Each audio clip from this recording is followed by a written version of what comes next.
je vais vous raconter aujourd'hui nous ramène à Yerushalayim, à Jérusalem, à l'époque du temple, à l'époque du Beth Amikdash. En ce temps-là, les Juifs venaient de tout Israël pour les grandes fêtes, pour Pessah, pour Shavuot, pour Sukkot. Ils venaient par milliers et ils devaient apporter des korbanot, des sacrifices, dans le Beth Amikdash à l'occasion de la fête. C'était une occasion extraordinaire, exceptionnelle. Ah mais voilà, quand ils arrivaient à Jérusalem, il fallait bien sûr, d'une part qu'ils trouvent de la place où aller, et il y en avait toujours. Mais il fallait aussi, et surtout, qu'ils trouvent de l'eau. Ah, l'eau était un grand problème de l'époque. Il n'y avait pas encore l'eau courante dans les maisons, alors que ce que l'on avait, bien partout, il y avait des puits qui étaient là où on emmagasinait l'eau, et chacun pouvait se servir. Pour ceux qui venaient à l'occasion des fêtes, à Yerushalayim, il y avait des puits qu'on dirait aujourd'hui publics, qui étaient là pour répondre à leurs besoins. Mais voilà, il arriva une année que les mois d'été furent très secs. Il ne plut pas beaucoup l'hiver précédent, tant et si bien qu'arriva la fête et les puits étaient vides.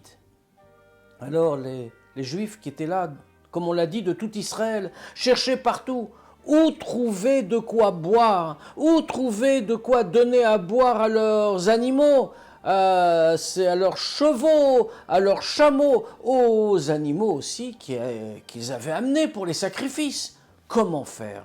Rien ne semblait possible. Alors un homme se dressa, un habitant de Jérusalem. Il s'appelait Nakdimon ben Gurion. Cet homme était un des hommes riches de la ville et très généreux. Il accueillait toujours chez lui tous ceux qui en avaient besoin. Il donnait de la tzedaka, de son argent, autant que nécessaire. Il vit la détresse de tous ces Juifs qui étaient là et qui n'avaient pas de quoi étancher leur soif, même après un long voyage. Il se dit « Ah, il faut que je trouve une solution ». Alors il avait bien sûr de nombreux puits, on l'a dit, c'est un homme riche. S'il avait de nombreux puits qu'il conservait pour diverses choses, il avait ceux qu'il utilisait lui-même, pour ses propres besoins, pour la soif, etc. Et puis il en avait d'autres qu'il avait prévu d'utiliser pour arroser ses champs. Il se dit, les puits où je garde l'eau qui m'est nécessaire personnellement sont déjà presque épuisés. Ça ne servira à rien que je les ouvre à tout le monde. Mais j'ai encore mes puits où se trouve l'eau que je vais utiliser pour arroser mes champs. Peut-être reste-t-il suffisamment d'eau. Je vais aller vérifier. Nakdimon se rendit donc immédiatement sur ses propriétés où se trouvaient les réservoirs en question. Et il ouvrit les citernes. Hélas, il avait fait vraiment très chaud et tout était à sec. Que faire ? Comment répondre à la demande de plus en plus pressante de ces milliers de Juifs venus avec tant d'enthousiasme à Jérusalem? Il réfléchit et il eut une idée. Oh, je vais aller voir le gouverneur romain qui réside dans la ville.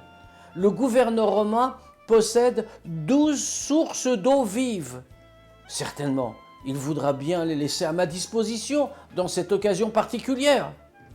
Il connaissait bien sûr le gouverneur, on l'a dit, c'était un notable, un homme riche. Il se présenta donc au palais, il fut introduit et il parla aux Romains. Écoutez, les pèlerins arrivent, des Juifs de tout le pays, vous le savez, c'est la fête qui vient. Ils n'ont pas de quoi boire, donnez de vos sources, confiez-les-moi, ainsi tout le monde pourra y avoir accès. Le Romain réfléchit et dit, mais cette eau est à moi. J'aurais pu l'utiliser. Tu me demandes un grand cadeau. Nakdimon dit, soyez bon. Laissez cette eau. Vous en aurez toujours. Et si jamais cela devait vous porter préjudice, bien sachez que je vous rendrai cette eau. Je ne la garderai pas. Après les fêtes, je vous la rends. Alors le Romain réfléchit encore et dit, mais quand même, cette eau, je peux l'utiliser pour remplir ma piscine, pour arroser mes jardins. Comment, si jamais quelque chose de mal arrive, si jamais je ne peux plus l'utiliser, que se passera-t-il? Alors à bout d'arguments, Nakdimon ben Gurion lui répond, écoutez, vous avez 12 sources, mettez-les à ma disposition. si dans le mois qui suit, je ne vous ai pas rendu toute la quantité d'eau qui aura été consommée, eh bien, à ce moment-là, je vous devrai 12 lingots d'or, un par source utilisée, un par citerne. Le Romain en fut très heureux. C'était une somme importante, très importante en ce temps-là. Le voilà devenu dans sa pensée déjà riche, si Nagdimon ne réussissait pas à lui rendre toute l'eau consommée. Et l'accord fut pris. Ainsi, les Juifs furent accès à ces 12 sources, c'est-à-dire à 12 citernes, qui leur permirent d'étancher leur soif dans toute la durée des fêtes. Et puis, les jours passèrent, aucune pluie ne se présenta dans le ciel. Le mois passa. Au bout d'un mois, le Romain appela son serviteur et lui dit « Va immédiatement chez Nagdimon Ben Gurion et dis-lui qu'il me doit 12 lingots d'or. Il ne m'a pas rendu l'eau consommée de mes citernes. » Nagdimon fit remarquer au serviteur « Mais c'était aujourd'hui que je devais les rendre. La journée n'est pas passée. Certainement, il y aura des nuages qui viendront et certainement la pluie tombera. » Le serviteur rentra chez son maître et lui transmit la réponse. Le Romain éclata de rire. « Ah, mais que croit-il, ce juif?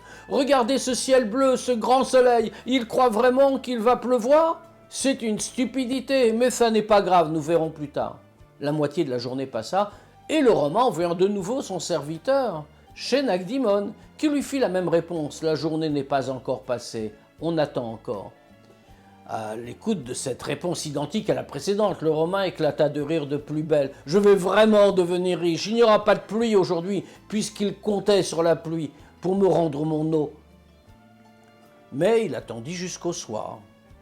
Arriva le soir. Cette fois-ci, le Romain était sûr de lui. Il se dit « Je vais aujourd'hui devenir extrêmement riche !» Et il fit préparer par ses serviteurs un grand banquet. Pour fêter sa richesse, il invita tous ses amis. Et puis il se rendit au bain pour se faire beau, afin d'être comme il fallait pour célébrer sa nouvelle grandeur. Sur le chemin, il rencontra Nagdimon. Et il l'apostropha. « Eh bien voilà, il est temps maintenant, le soleil se couche, il est temps maintenant que tu me donnes les 12 lingots d'or promis. Cette somme que tu me dois, tu ne m'as pas rendu mon eau. C'est aujourd'hui, c'est maintenant, le dernier moment. » Nagdimon lui dit « Attends-moi 5 minutes. » Il entra alors à la synagogue proche, et il appela Dieu. Et il dit « Maître du monde, écoute ma demande. Ce que j'ai fait, je ne l'ai pas fait pour moi, ni pour la gloire de ma maison. J'ai donné de l'eau pour que tes enfants puissent venir sereinement fêter les célébrations dans la ville sainte, à Jérusalem, dans le temple. Alors, maintenant, il faut donner à ce Romain son eau. Et de cette manière-là, tu montreras que c'est toi qui bénis tes enfants et qui les abreuves. » Il n'eut pas plutôt fini de parler que des nuages s'amoncelèrent dans le ciel de Jérusalem et qu'une pluie gigantesque commença à tomber. Le Romain n'en pouvait plus. Il regarda Nagdimon devant lui et lui dit « C'est invraisemblable, mais il y avait un grand soleil. » Et il ajouta « Oui, c'est vrai, d'accord. Ton Dieu vient de faire un miracle pour toi. Il vient de rendre toute l'eau. Mais cela ne va pas. Parce que c'est après le jour. Regarde, il fait nuit. Tu devais me rembourser dans la journée. Maintenant, il fait noir. » Alors Nagdimon lui dit « Pas du tout. Sache que nous sommes encore dans la journée. Il fait sombre parce que les nuages couvrent le ciel. Mais attends un instant. » Il retourna dans la synagogue et il dit « Maître du monde, montre à ce Romain comment tu aimes ton peuple. Fais apparaître le soleil. » Il sortit. Le soleil était apparu, le vent avait repoussé les nuages. Et Nagdimon Ben Gurion dit aux Romains « Vous me devez de l'argent, puisque vous avez reçu dans vos citernes plus d'eau que ce que vous m'avez donné. » Le Romain furieux fut contraint d'accepter sa défaite et de rentrer chez lui. Et depuis cette date-là, on appela cet homme riche si généreux de ce nom qu'on emploie ici, Nagdimon. Nagdimon qui veut dire « le soleil est venu, il s'est montré » pour éclairer sa victoire, celle de la confiance en Dieu. Au revoir à tous.